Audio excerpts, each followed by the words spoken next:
Mums, here's something you might not know. So many toddler milks use skim milk and have so many processed oils, but Haven toddler milks, they're different. They're crafted with a whole milk base, no palm oil, no added sugars, and science backed nutrition to support your little one's growth. Plus, you can choose from A2 cow, goat, or plant based oat. So there's a Haven for every little tummy. Head to havenbaby.com.au to find out more and use Danni50 for a massive 50% off your first single tin purchase.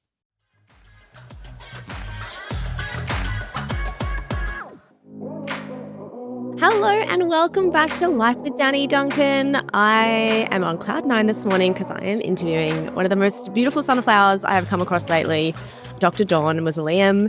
She is a Mayo Clinic integrative oncology specialist. And not only that, she is a 25-year stage 4 cancer survivor and 2021 heart transplant recipient, which is just amazing. And what is more amazing, and you guys will know how much I love this, is she is the first person to ever run a marathon 1 year after a transplant. Like, oh my God.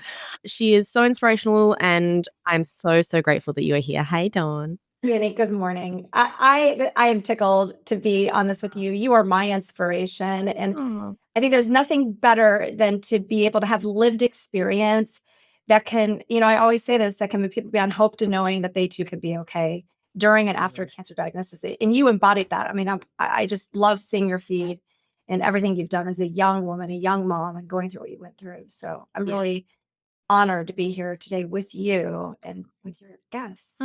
Thank you so much. I think this podcast is just going to go off because when you have women come together that are embracing, almost saying like, fuck you to cancer and like to, just like get on, like live life. Like I saw you in one of your reels or on something on Instagram, you said, I like life is easy and life is beautiful now. And I love that because I think it's so easy to look at all the negatives in life, but you don't, you just see the good.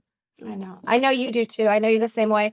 I really feel that mindset is really truly how I got through what I got through. But then I think that there's an element of some innate resilience and some biological resilience that's just like a Yeah. God given gift that, Yeah. some people are born with it. It makes that path a little easier. Just hard things, it's a little easier to pivot and reframe and move forward than it may be for the next person. So I'm always very quick to say, never compare your journey to mine, and I really attribute a lot of my resilience to the fact I had such love and support from my family as a young girl. So I never had to worry about not having a sense of belonging and in a soft place to fall. I always had that support from my family.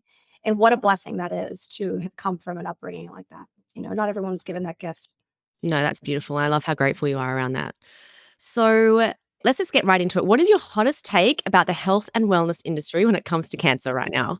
Okay, so there's so many hacks out there, and it's just not that difficult. I just think that we are really overdoing the hacks and we're underdosing just basic fundamentals and just showing up for ourselves. And I would say I feel the most important thing that we really need to focus on with cancer when it comes to exercise and nutrition and sleep, if we're kind of diving right into that beyond the love and connections, because we know that's most important, but moving into some of those fundamental lifestyle things that we have control over that everyone's always excited to talk about. I think metabolic health is so critical. It should be almost like a vital sign. How are we eating? How are we moving? What is the quality of our sleep? When it comes to stress, it's inevitable, right? I mean, just life is stressful, but how do we manage that? And I think that needs to be part of the foundation of all cancer care. And unfortunately, very few hospitals take part to support patients Yeah, along I those agree. lines. I feel like I was actually speaking to someone yesterday and I said, when I got diagnosed with cancer, and I'm not sure if you felt the same way, but I went straight into this fight or flight mode, like, let's get this out of me. I'm going to thrive. And I was so focused on doing all the things I needed to do to heal and get better. And then once I'd finished my chemotherapy, I was like, oh, now I've still got this stress, but there was no real support from the hospital or there was no guidance. Like, do you need some psychology lessons? Do you need a session? Sorry. Do you need, there was none of that to help me. How do I now manage the stress after cancer? And I think that is so important. Especially with a young family, Danny. I would say I feel my cancer journey was so easy in comparison to yours, though the treatments were the same. So physically, we experienced the same harshness of treatment, if you may. But when you have a young family and a husband, I just cannot imagine the fear of that because you're you're looking at your children every day. For me, I could be selfish during my treatment. I could wake up, I could exercise, I could eat what I want. It was kind of just about me. And if something happened to me, it was just me. Now I learned later what it was like to be a mom and a wife when I had advanced heart failure and those complications, because then the whole narrative changed. So I understand what you're going through, but you're right. It's challenging terrain when you're given these diagnoses and our mortality is like right here in front of us. Yeah. And that's the first thing we think about is that fight or flight, right? Am I going to make it? But I also think that that's the springboard to learn how to live and how to activate our aliveness. And Yeah. that gives me goosebumps. But for me, it was just the greatest lesson and the greatest gift, both cancer and heart failure. But I'm remote from it. For those people that are still like in the trenches, it's really hard to probably relate to that psychology. But I think that's really important to show women and men that on the other side of survivorship is what you've got now, because when you're in the trenches, it's hard. Like you said, you're just trying to, get through it. But like, I love that we can show women, well, you especially, being so far out, that there is a beautiful life after cancer.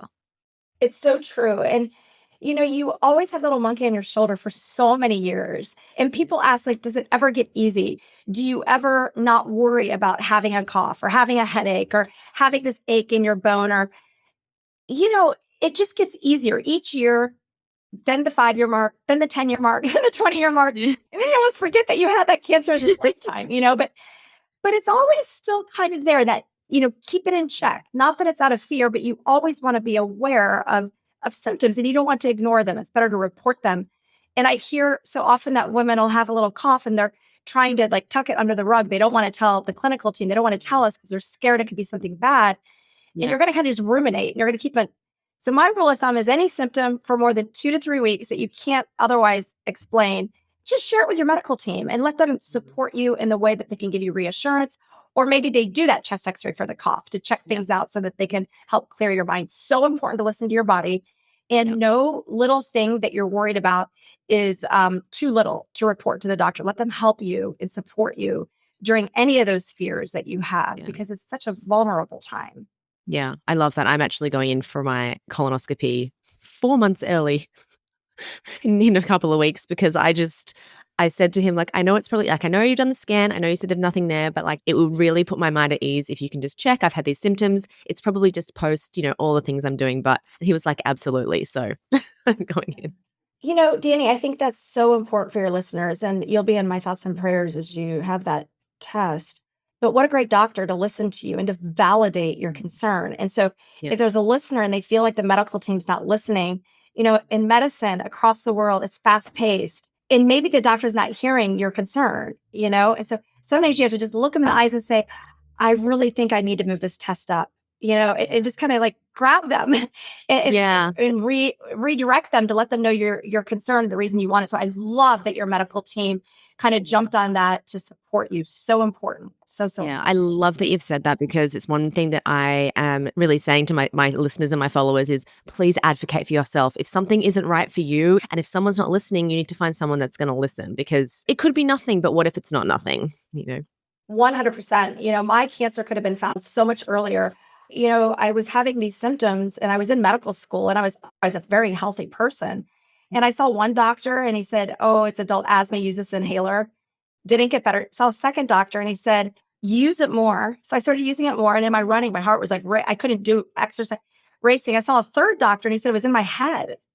And so then I was like really beating myself up. And then it was a few days later, I collapsed on my way home from medical school. And I was taken in the emergency room and they found a 15-centimeter mass wrapped around my heart, compressing the great vessels. And that's why it was a stage 4 cancer because it was just growing so fast. Yeah. But, I tried and I was just too nice. I was like, oh, okay. I remember. And I'm kind of still that person. I just don't want to be a burden on someone. So I'm like, oh, all right. But we have to make sure we're heard, especially if you have that inner voice telling you something's not right. That intuition, you have to honor that. Yeah. So I am the first to say, please advocate for yourself if something doesn't seem right. I have a patient. She's a professional tennis player, Gabby Dabrowski. She's amazing. She's a breast cancer survivor, young woman. Same thing, felt a lump in her breast, reported it to a doctor, and the doctor's like, no, it's just a cyst. You're young. Oh my God. Cancer happens in young women. The youngest patient that I've seen was a 19-year-old actually with Oh my breast God. cancer. My- You don't think of these things. It's not to cause fear, but it's just to say be in touch with your body and Yeah. advocate for yourself. Yeah. I've had so many stories like that lately. I mean, I was 39 when I was diagnosed with bowel cancer. And before I just thought it was an old person's disease. People 50 plus, 55 plus, 60 plus got bowel cancer, not, a 39-year-old healthy mom. And so many women and men have messaged me prior going, my doctor said I'm too young to have cancer. But in Australia, it's now the biggest killer of people from 25 to 45 now. I know. We see that uptick and that rise in both breast and colon cancer Yeah. in young people. And, there's reasons that we believe could be related to that, especially in the United States. With breast cancer, a lot of it's lifestyle. A lot of women aren't having babies in their younger years. They're waiting, Yeah. weight gain over a life cycle may contribute. And then just, alcohol consumption at a young age, the ultra processed foods, the sugar sweetened beverages, the red meat processing, all these things just really tend to contribute. Yeah. Pollution, Oh, yeah. can't control pollution. There's some things we can't escape. We can just do our best. That's all we can do is we Yeah. can just do our best. And we shouldn't live in fear. No. Yeah. So hard though. And fiber, because of that ultra processed food, people just aren't getting that fiber. It's so hard. So, yeah, totally. So, you were diagnosed with stage 4 cancer, lymphoma, and you've said that exercise is likely the reason you're still around today, which I love. So, firstly, you were in your 20s when you were diagnosed, right? So, can you tell me about your lifestyle prior to that? Like, prior to being told you had cancer, like, what did it look like? What was your diet look like? Exercise, stress? What was going on? I know. And, people, I sometimes wonder, I'm like, yeah, maybe I'm not the poster child for this. Actually, it's why I'm alive, because had I not taken care of myself, and we know that, people who live a not healthy life, who all of a sudden get cancer and become healthy, they actually can improve their outcomes for becoming healthy at that point. But for people that lived healthy their whole life, they get cancer, we're kind of like, wait a minute, why did that person get cancer? Those people actually have a little bit of better advantage, in terms of survivorship because of all those years of healthy living. Yes. And sometimes, it's about acceptance. For me, it was acceptance. It wasn't asking questions. Why did I get it? It just happened. And I wanted Yeah. to be active, participating in my ongoing healthy lifestyle. So to answer your question, I lived a very healthy lifestyle always. Yeah. At the age of 4, if you said, Dawn, what do you want to be when you grow up? When someone would ask me that, I said, I want to be the oldest woman in the world and I want to be a doctor. So at the young age of 4, I set out to be healthy. I was obsessed with healthy living young. I was an exercise physiologist, studied that in undergraduate training, did research at the Cooper Institute on centenarians who were 100 still doing cardiovascular exercise, on how to build muscle in anti-gravitational environments, and then went to naturopathic school and medical school. So I always exercised from a very young age, and I always ate a healthy diet. I had a lot of love. I had faith in my life. Stress, I thrived on stress. I actually love stress. It kind of like fuels me. Like I like to show up for the occasion and work hard and I like to do hard things. Sounds crazy, but that's just how I was born. So how did I get cancer? I'm not sure. Maybe it's to be a source of inspiration. I mean, people beyond hope to knowing, like we said early on, that they too can be okay. And I just trust God that this was meant for me in my lifetime. But I'm pretty certain that there was very few things that I did that were in my control.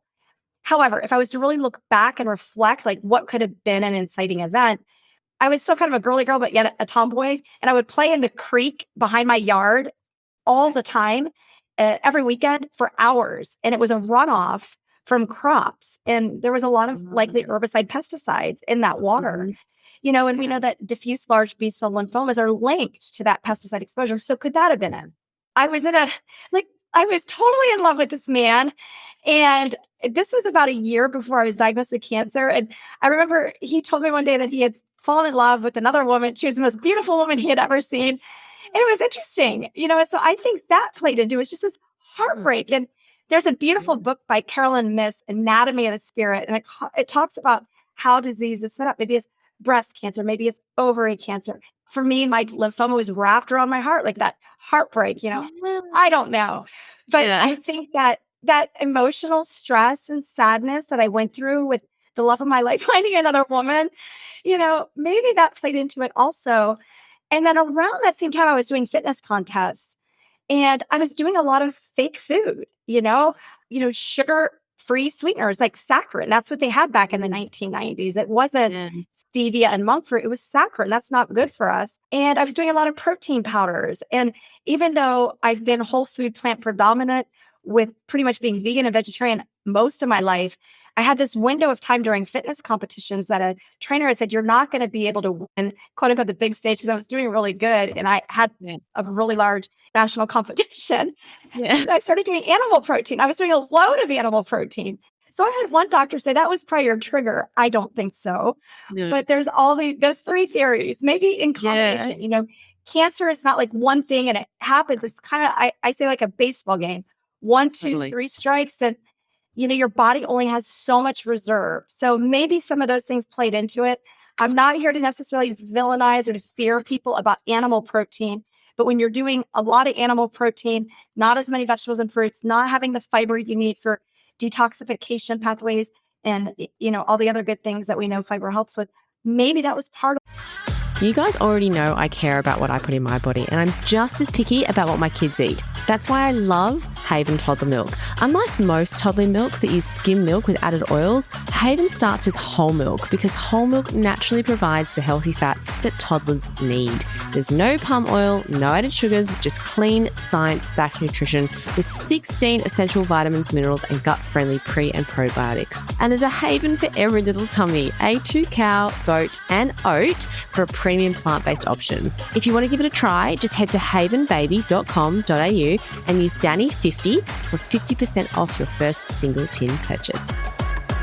But There are so many elements I love about that story because I feel like we're so similar in that respect. So I have been doing a lot of like looking up and researching. I interviewed another cancer patient a couple of weeks ago who works a lot with glyphosate, which is the pesticide, right, on most of our crops. And he thinks that's one of the reasons he got cancer as well. So it's funny you say that. And then you say the trigger. So similar, like I was we had a fair bit of ultra processed food growing up. And like even though my mum's a doctor, I feel like the 90s, it was like this convenience factor. So that, and then obviously the pesticides and stuff. But then in my 20s, I was in a very emotionally abusive relationship. So that emotion and that stress from that emotional relationship, I think is probably the trigger. Immune system can fight your cells so hard, like not going to break, not going to break. And then, yeah, like you said, three strikes. And I think unfortunately that's what happens. But at the same time, but I loved what you said, it's very easy to be like, why me? But then like, I totally know why I got cancer now. Like the amount of women that a man that I'm helping, the reach that I'm getting, same with you, like the lives that you've saved, we were put here for this reason, right?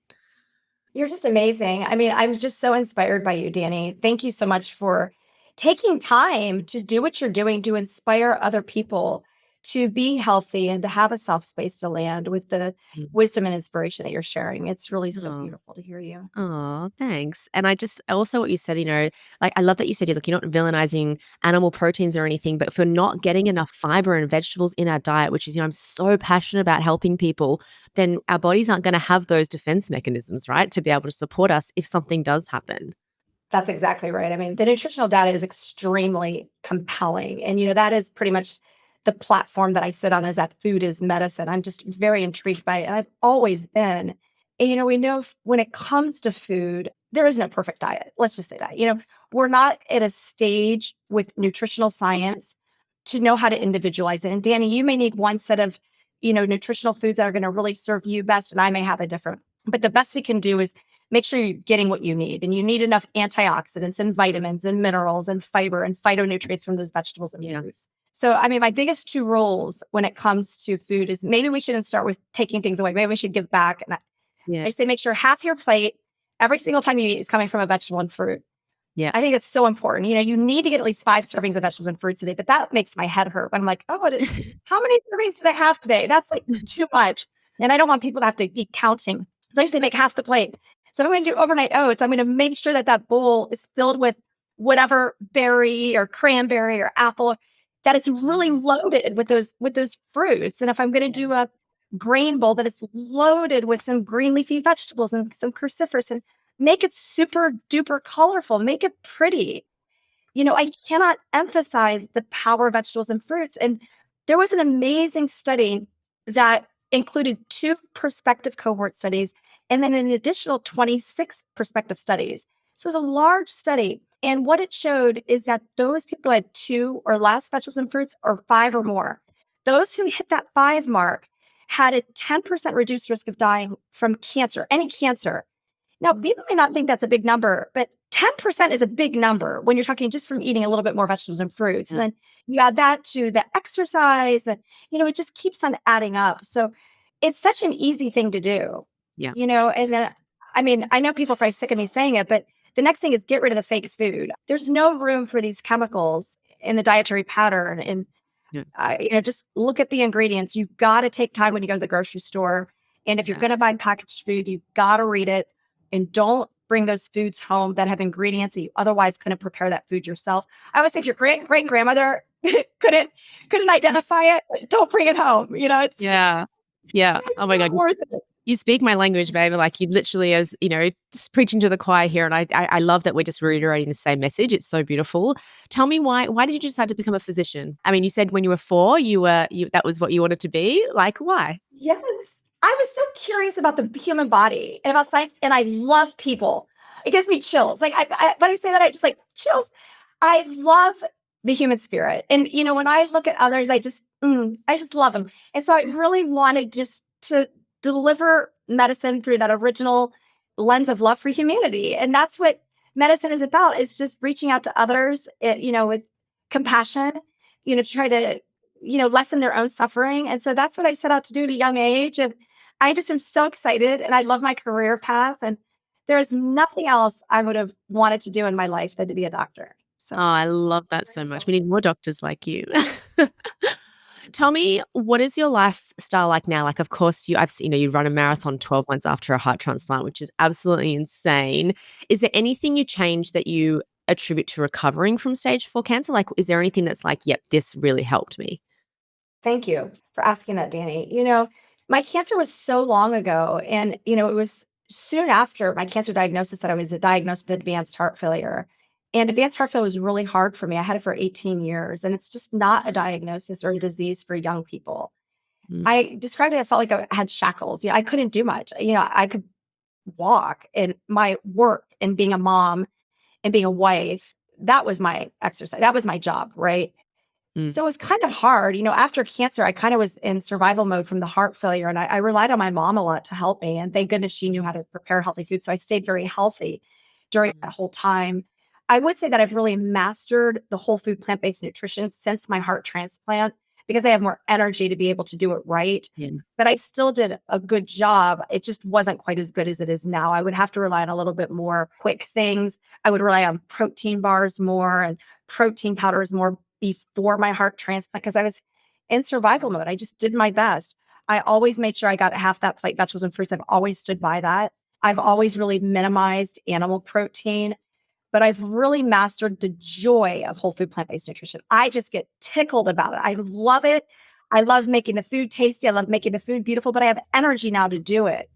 So I think that's what I would say. Since my transplant, I've really dived into the whole food plant-based nutrition, prioritizing plant protein, and really being an athlete. Well, I don't consider myself really an athlete, but I do run marathons. I've run 9 marathons since my transplant. Wow. Um, and I love it. And so the plant-based nutrition for me fuels me in such a way that I have rapid recovery. And Yeah. I'm petite, I'm short, so my protein requirement is a little lower, but I'm Yeah. very, very committed to making sure I get adequate protein. I'm very mindful of that.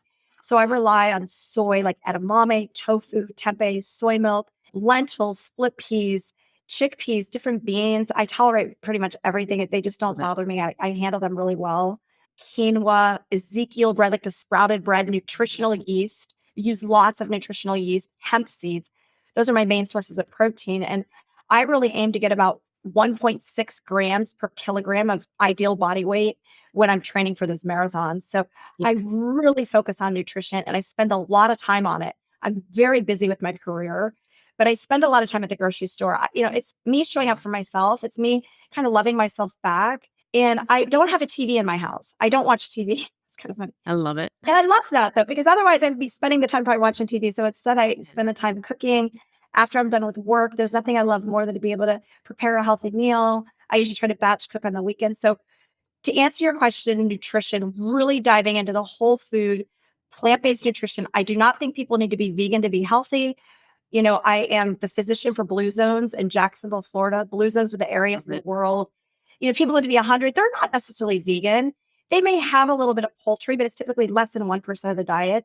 They may have some red meat, but it's like more for the flavor of it. It's not the main portion of what they're eating. Eggs, they may have a few a week. Dairy, I think fermented dairy can absolutely have, a position in a healthy diet. I just don't handle it well, digest it well. So that's why I opt not to do it. Yeah. Fish, I think fish can absolutely be a part of a healthy diet. And Yeah. when I travel, it can be really hard for me to get, I feel, the healthy plant-based foods I want, especially as much as I travel. So there are times during there that I'll order fish. And I know some of the plant-based community kind of frowns down on that, but I'm a realist. I'm about, hey, let's not be extreme about anything. Let's not put your ego into it. Let's really look at health. And I've never seen a diet that's shown fish to be unhealthy, especially if it's sourced properly, getting the lower mercury fish, the wild salmons, things like that. There's an acronym called SMASH. So it's salmon, mackerel, anchovies, sardines, and herring. Those are probably the better fish to try to get. I know it's really good. You go to a restaurant and sometimes they'll ask for the vegan thing. And it's like loaded with all these sauces or like white noodles, and there's no food value. But yet, if I get a piece of grilled fish and steamed vegetables, I never have them allow them any butter, no oils. It's delightful. It's so good. So I just remove my ego and any expectation about a certain dietary pattern and eat what's best for my body in the moment. Yeah. The exercise is critical. I really commit to that. Sometimes it's hard because my schedule's so busy, but I'm constantly moving. And we know the research with exercise in terms of cancer survivors, it's the most powerful thing you can do. The research shows that it's upwards near 50% colorectal cancer. I mean, the research is cool. It's like so cool. It's like marching right along is beneficial as chemo, not to replace chemo, but holy cow, it's the coolest thing in the world. So really, really leaning in on that exercise and enjoying it. It doesn't have to be running marathons. Just go for a walk, dance in your kitchen, garden. It doesn't matter. Just move your body. Yeah. Yeah. I love that. I literally made a point of it. When I got diagnosed with cancer, I was like, okay, cool. What is the best way I can thrive? And my mom, being a doctor as well, she was like, we are prescribing exercise alongside chemotherapy now because it is the best thing you can do. So every morning at 5 o'clock dawn, I got up and I moved. Now, some mornings that was like a 10-minute mini squat session in my living room, but it was something, sometimes it was just a walk on the treadmill at the gym because it was too cold with my cold sensitivity to go outside. But I did something, and I feel like that's one of the reasons that I also just got through it, because I moved my body. Danni, that's so inspiring. And you're exactly right. During chemo, you have to listen to your body. And there may be a few days that you just can't. Maybe you have GI distress, but then when you're up to it, try to move, and I push pretty hard on my patients, say, listen, if you're exhausted, just go for a 3 to 5 minute walk, push yourself. And usually by the end of that 5 minutes, you're kind of re-energized, and it helps to reduce the stress of the chemo and the cancer journey too, because you're using up some of that adrenaline. So you don't have that, monkey brain kind of talking about all these nasty things. So exercise is just so very important. And not just the cardiovascular, but trying to, lift some weights to keep those muscles strong so you don't lose muscle during that cancer journey. Everyone's so obsessed with protein. And yes, you need to get healthy sources of protein, preferably more of the plant-based sources if you can. But you can't just protein your way through to muscle. You've got to give your muscles a reason to stay strong, So try to lift some weights at least 2 days a week too. And I just wish there were more programs to support people across the world, not just, across the world in this space. So I think more and more people are stepping up to offer these resources where people can hop on some exercise class to have community as well as proper exercise technique. I love that. The other thing I love that what you said just before was how you don't have a TV and you prioritize making healthy food. And I think this is I call it like a little bit of a hamster wheel. You're tired, so you don't make good food. So you get more tired because when you're not eating properly, you get more tired. So then you watch TV, which makes you more tired because, now you're prioritizing that. I think some people are on this bandwagon. It's like if you just got off that bandwagon and prioritized your nutrition, you'd have more energy. So then you'd have more energy to actually prepare the food, and therefore it's on this beautiful, healthy bandwagon. So I love that, actually removing the TV from your house has gone, now I'm prioritizing my energy, right? It really works for me. The news is usually so negative anyway, so Oh, I just stay in my happy space. And I love my work. I'm in a different phase of my life now that my daughter's in yeah, college. It just makes it so easy for me. But it's yeah, really important, the nutrition. And, particularly, we know that the exercise is important during chemo, but there's some very exciting studies in regards to nutrition during chemo as well. And especially with immunotherapy. We know that immunotherapy learned a lot from the melanoma studies that the gut microbiome, the best way to optimize that gut microbiome is a diversity of plant foods.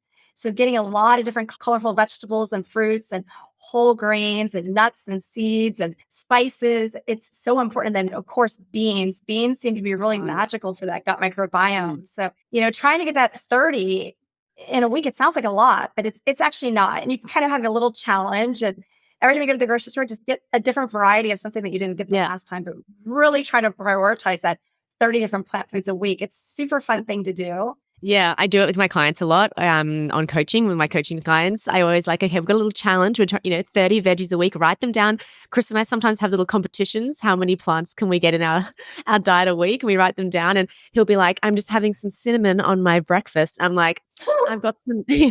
I'll be like, "Go out to the garden get some mint," and I'm like, "I've got mint on my lunch," like just to try and add those plants in. It's like a little competition.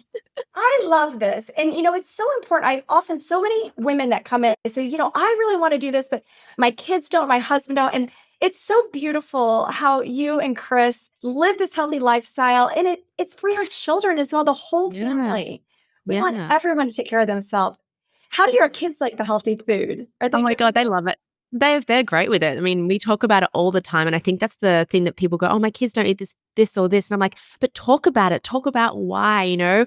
And one of the things that Harper's in school now. She's in her second year of school, and so lots of the different lunch boxes have things that aren't her healthy, and she comes home and she does ask questions, and I have this rule, and I was like, "Our house, our rules, and this is how we live," and I tell her why we live like this and why she doesn't have any prepackaged snacks in her lunchbox. I make all the snacks. We have vegetables. She has fruit. She has.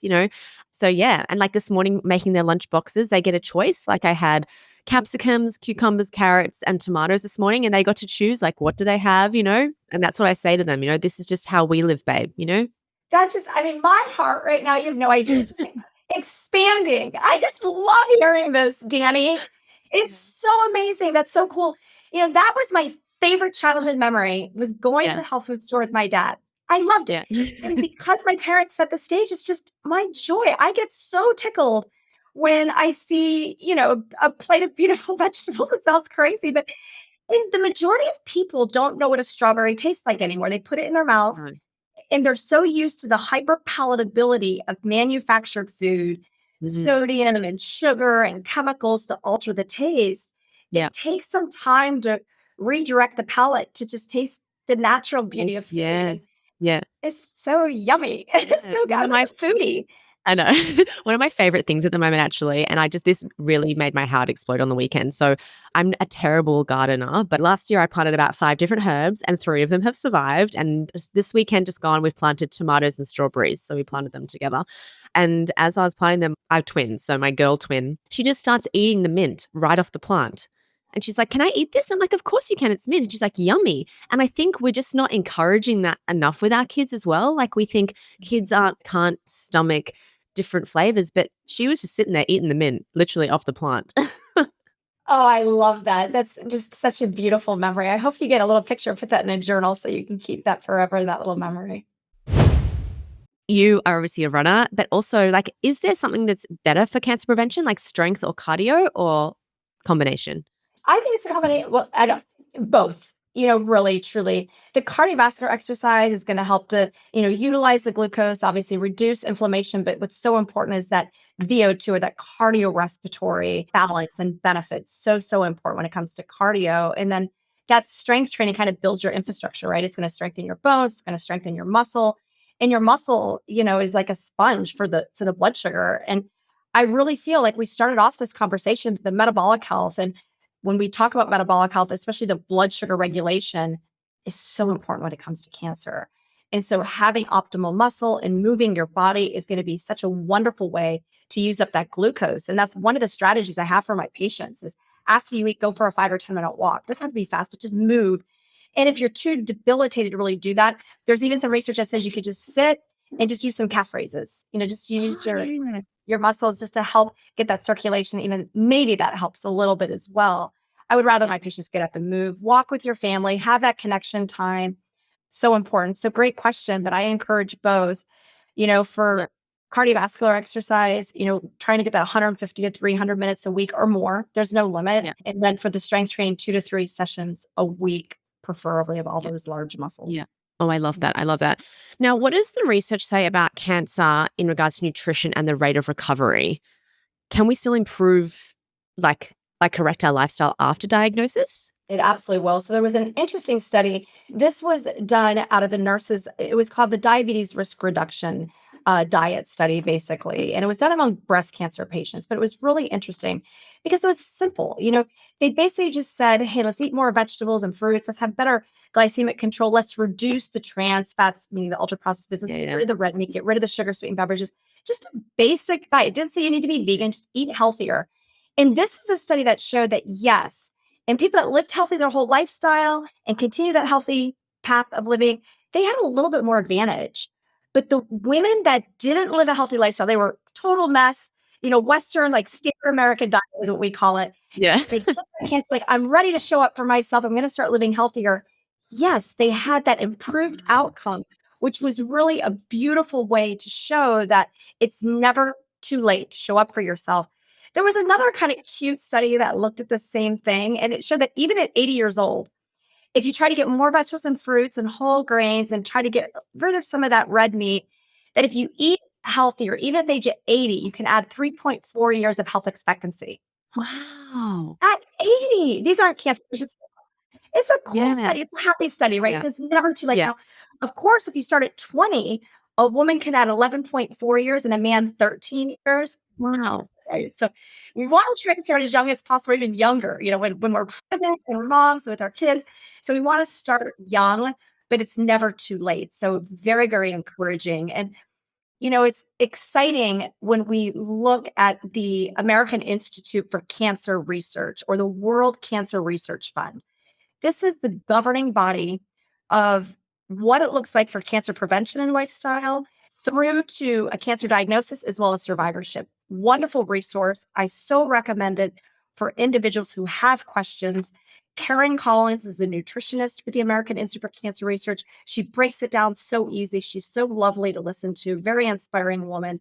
But I love what the American Institute for Cancer Research has. They really talk about 10 things. Those same 10 things that prevent cancer are the same 10 things we should do as survivors. And so it's very, very important. Along those same lines, there was even research recently among breast cancer patients because some people feel, Dawn, you're on this whole food plant based diet, but is that too extreme during cancer treatment? The answer is no.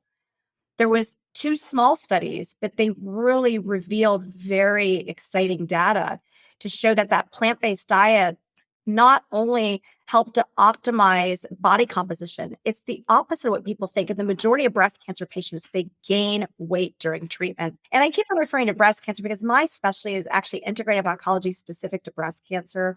So that's why I'm sharing the data with breast cancer. That's the space that I'm mainly in.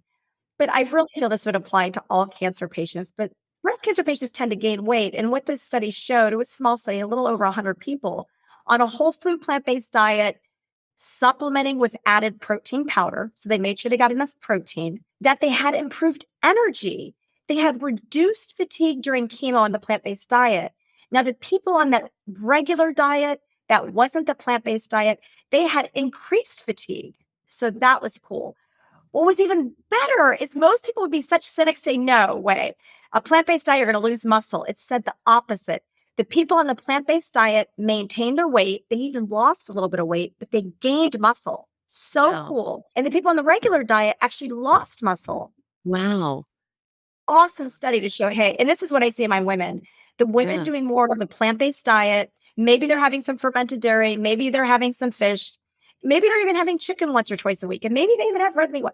It's never going to hurt you if you have a little bit. It's just if the overall pattern is plant predominant, like a Mediterranean style, pescatarian style, vegetarian style, or if it's like vegan, whole food, those are all terrific. Those are all plant based diets. It doesn't have to be one of those silos, but so, so important. And there was even a metastatic population study, again, small study, but among metastatic patients. And they looked at the plant-based diet. What was cool in this study, this was published by Dr. Campbell, is it showed 94% adherence.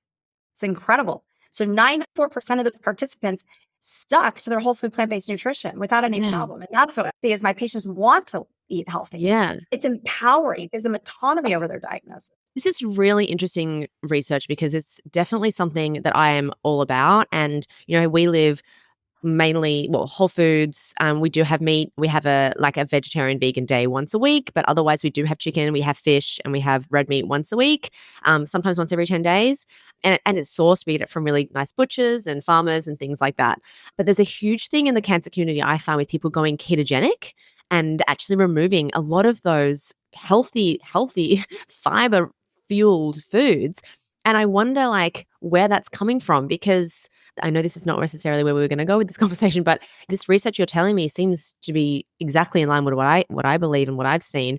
And especially when it comes to fiber and things, you're not going to get that right from a ketogenic diet. No. It's really interesting. I love how you're posing that question, Danny. And we have access to this AI tool. It's called Open Evidence. And the large academic medical centers, Harvard, Mayo Clinic, the likes, have access to this. And so Mm. one day I went in and I said, what is the long-term study on carnivore diet? What is the long-term studies on keto diet? What are the long-term studies and outcomes on whole food plant-based nutrition? Carnivore diet, we have no long-term studies that would be there to support that this is a healthy dietary pattern that you would want to stick to. Same thing with keto. We have no long-term human studies that say that this is the dietary pattern you would want to do for the rest of your life. With whole food plant-based nutrition, we know that a whole food plant-based diet, plant predominant diet, tends to contribute to healthy aging by about 10 to 20%, maybe large, maybe even a bigger number than that. There was even a dietary pattern for healthy aging that said that number maybe go as high as 86%. I mean, so we know that this healthy dietary pattern may really contribute over life cycle to massive gains. But you're asking such an important question when it comes to keto. One of my dear colleagues, Irvi Shaw and Neil Einger, they're out of Memorial Sloan Kettering. They published a great review of dietary patterns for cancer, and it showed that for optimization of metabolic health for both cancer prevention as well as survivors, plant predominant nutrition is the direction to go. Now, there are some chemotherapies that tight glucose regulation is important. And so maybe a keto-like diet would be considered in those situations. And so it's just you could do a keto diet more healthy if that's the diet you need to be on. It's just we don't want to give free will to say, okay, you're on a keto diet, you're going to do all this animal protein, you're going to do butter and have all these high fats while not getting the fiber that you need. Now, with that being said, I think that within a plant-based diet, you also need to watch your glycemic control. So this is where some people get interested in continuous glucose monitors. And I think that if someone has a cancer diagnosis, paying attention to how you're doing your whole food plant-based nutrition, if it tends to be carb heavy, is something to pay attention to. You want those carbs to be complex carbs. You don't want them to be refined carbs. You don't want to do pastries and, white bread. You want to make sure that it's high in the fiber when you consume it. So it's an awesome question, but I don't like it when folks are doing these keto diets that are heavy animal and they're missing out exactly like you said so beautifully, that fiber, vegetables and fruits and whole grains. And Yeah, perfect. Now, let's talk about something that I am very passionate about, and that's ultra processed food and, well, cancer risks primarily. I mean, there's lots of other risks, but let's just talk about it from a cancer perspective. You said on Mel Robbins that there is a study in the UK that showed that ultra processed food increased the risk of women dying from breast cancer by 16% and ovarian cancer by 30%. Talk to us about this. I love this ultra processed food study done out of the UK Biobank. And one of the things I think is so important for people to ask if they hear a study and it kind of seems too good to be true or it's confusing, always ask how many people are in the study. And this particular study had almost 200,000 individuals. And the other thing that was nice about this study for us as women is it was 55% women. And there's a lot of scrutiny over research that many studies didn't have or weren't composed out of a percentage of women that was the majority or at least 50%. And this one did have that. So I love that. And what they showed in the study is that there was an increased incidence of cancer with more ultra processed food consumption. And they looked at the total ultra processed food consumption by weight.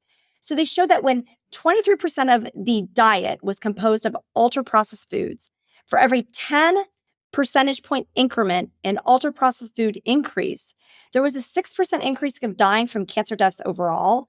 There was a 16% increased risk of dying from breast cancer and 30% increased risk of dying from ovary cancer, which those numbers are really, they bother me. Those are big numbers. And I know these are observational studies, but these are the best we can do. And it's really common sense. We know ultra-processed food aren't good for us. They're weeding out our ability to get the healthy things that help to ward off cancer. These ultra-processed foods are more inflammatory. They're harmful for the gut microbiome. We know that those additives and chemicals in and of themselves can be harmful. And there was another study that was done in France. It was a 92,000 individuals. These studies are big. And they followed these people for 7 years. And this study had almost 80% women. So it's like, wow, it's a lot of women. It's like, go girls, we get some information here. And they kind of picked out a few ingredients and they showed, this is a big one. So I'm happy we're talking about this. But they showed that mono and diglycerides, these are common in even like things like wrap sandwiches, anything that makes a food soft that you roll, a lot of breads, even vegan butter, vegan ice cream, baby formula, pastries. You've got to read ingredient lists. It's so important. But these mono and diglycerides were linked to an overall increased risk of cancer by about 15%, breast cancer 24%, and prostate cancer 46%. Wow.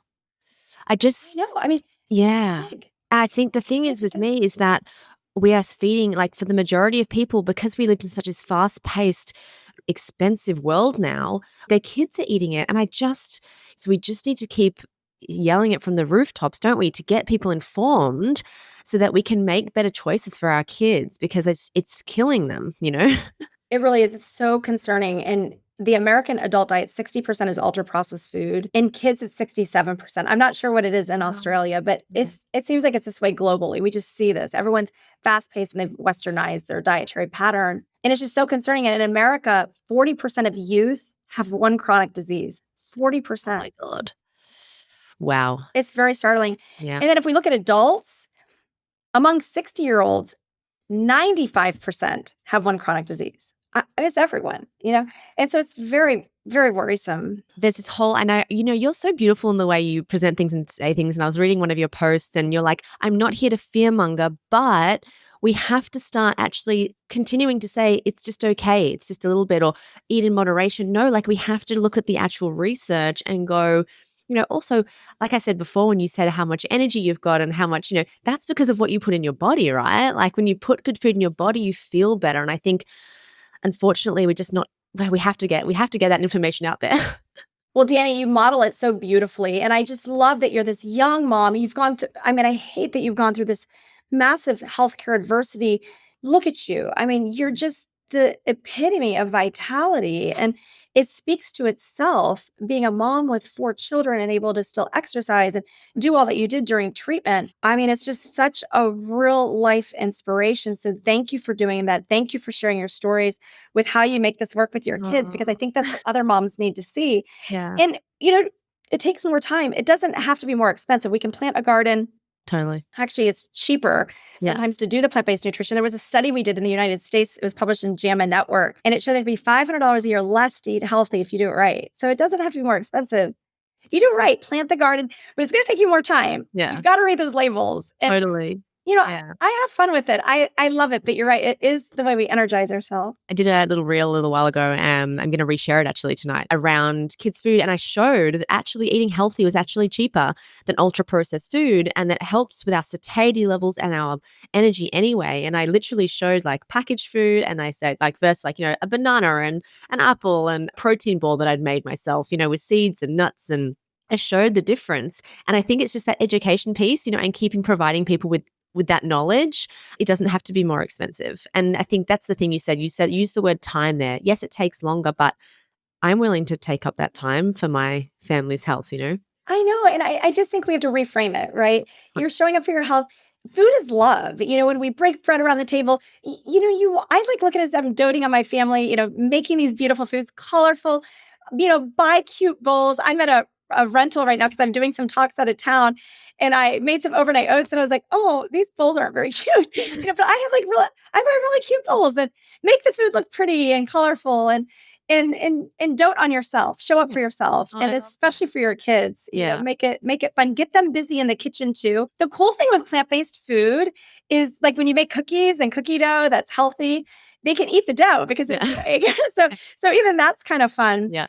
Yeah, I think it's just so exciting. My favorite stories are the ones with young moms who come and they share the joy of how their kids are loving the healthy foods Yeah. too. No, it's so good. So, okay, I love this question. As a cancer survivor, when you look at what people eat today, what is the one thing that you want to scream, stop putting that in your body? I would say it's the ultra processed foods. I mean, I know that's a big blanket, but for Mm. me, it's the fake food. And there's not necessarily one thing. It's just I really want people to get rid of that fake food in those ingredients that we just have no idea what they are in sugar sweetened beverages and even fruit juice. Fruit juice really is kind of, has an angel halo on it, but it's just sugar. There's no fiber. So you're stripping out what matters most. Yeah. Fiber, man, it's like magic. We really know that fiber can improve cancer outcomes by such massive, remarkable numbers that we have got to prioritize, as you were saying earlier, the fiber component. Yeah, I mean, I love it. I love it. Can we still add, and we talked about it briefly earlier about how it's never too late. And I love that. And I love that you said that. And I hope when we put it on a reel, it's going to be like one of the things that's like jumping out because I think a lot of people go, I've eaten unhealthy my whole life. There's no point. But can we still add years to our life even at 40? Like I'm 40 now. You can, absolutely. And that was that super cool study that showed exactly that even at 80, if you just start taking better care of yourself at 80 years old, you can add 3.4 years of life expectancy. And I mean, I would say that's probably truly one of my favorite studies of all time is exactly that study, just knowing it's never too late. And it doesn't have to be perfect. Just try to get more of what your body needs, more vegetables, fruits, plant proteins, and get rid of the fake foods, the ultra processed meats, and starting to kind of flip out some of that red meat for plant protein if you can at least once a day. Really important thing to try to do is always what are you comparing it to? So I love that study, and that is exactly what I would cite is that yes, start today, Yeah. please, and have fun doing it. So if people are starting today, what are 5 habits we could do to prevent cancer if you're just starting right now? Like what would you suggest? So number one, I always think it's better psychologically to say we're going to add back. So make half the plate come from vegetable and fruit every single meal. No exceptions. If for some reason you're out and about and you can't, then just make up for it at the next meal. The next is really trying to get rid of those ultra processed foods. We've really, I think, drilled down on that. Next would be you got to move your body. We want to try to get 30 minutes of movement in every single day and try to get that 2 to 3 times a week of your exercise. And, when it comes to sleep, we've got to really work at prioritizing sleep, especially if you feel tired. If you have fatigue, that's really the number one thing you should ask. And, sleep is about restoring your body. And it's the time when your body is kind of recovering from all the processes it does during the day. So it's very important to have that downshift time and work at getting better sleep. And though people don't realize it, but if you're not sleeping well, it may during the day actually interfere with that metabolic health. That the first thing we started talking about was metabolic health. So if anyone and any listeners are doing those continuous glucose monitors and they're like, by golly, I can't figure this out. My blood sugar's all over the place, but yet I'm eating right. This is a healthy meal. Ask yourself, how has my sleep been or how is my stress? Because both poor sleep and stress can really kind of make that metabolic health not quite as optimized. So sleep on purpose. Be mindful of that.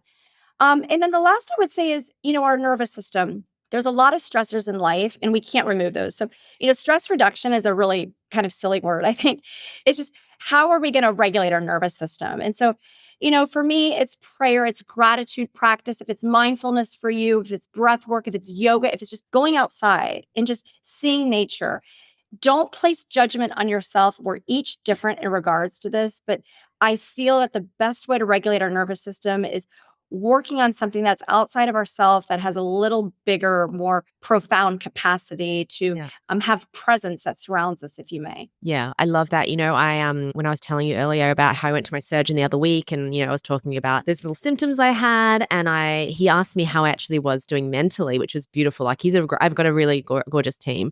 And I did start to cry. And I was like, the cons of what I'm doing and getting my voice out is I'm hearing a lot of stories, and those stories can create fear in me, right? Is it going to come back and all this stuff?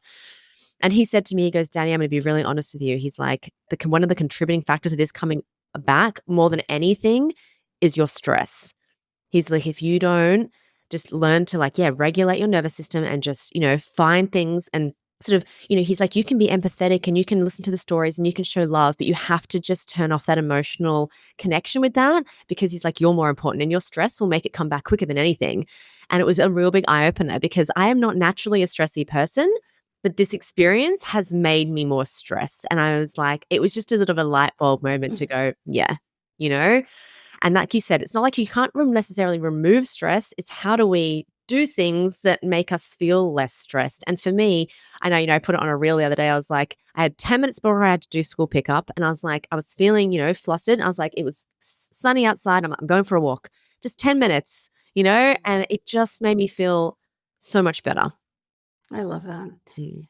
It takes time though, right? And I think we're so quick to judge ourselves. We really work hard on not judging others, but we're very on like autopilot at judging self. So I think we have to be so loving to ourselves and give ourselves grace.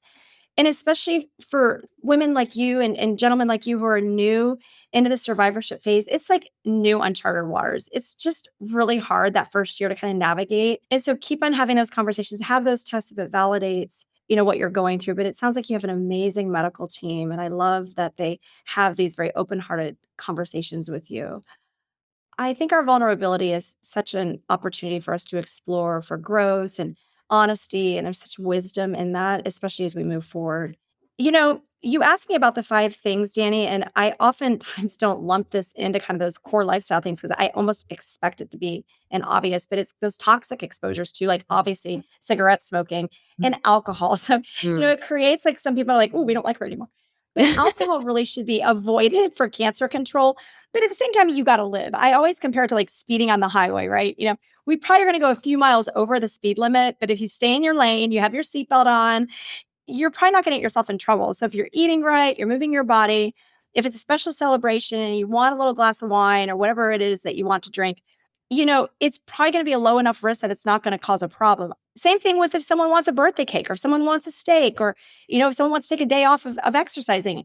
This isn't about perfection. This is about finding what works best in your lifestyle for you, not doing it out of fear, but doing it out of empowerment. But when it comes to the alcohol, my rule for my patients is never drink alone, ever. And if you're going to drink, do it in a celebration. Not that you need it to have a good time, but it is kind of cultural for some areas, and have fun. Go have a good time. Don't worry about it, but try to stop at 1 if you're a woman. And for my gals, I usually say really try to do no more than 2 to 3 drinks a week max. And though there is some risk associated with it, the risk is so low. You're doing all these other things right. If it's something that you like to connect with other people, you can't stop living in an effort to try to, optimize your survivorship period. You know That's what? what I I would say. think that message is the most important message of it all, because it's so easy to listen to people that are like, don't do this, don't do that. And when doing that, we create this fear around it. And for me, I think, I don't drink very much. I drink, like you said, if it's a celebration, I'll have a glass of champagne. But I think I do so many other good things for my health. 90% of my health is all this.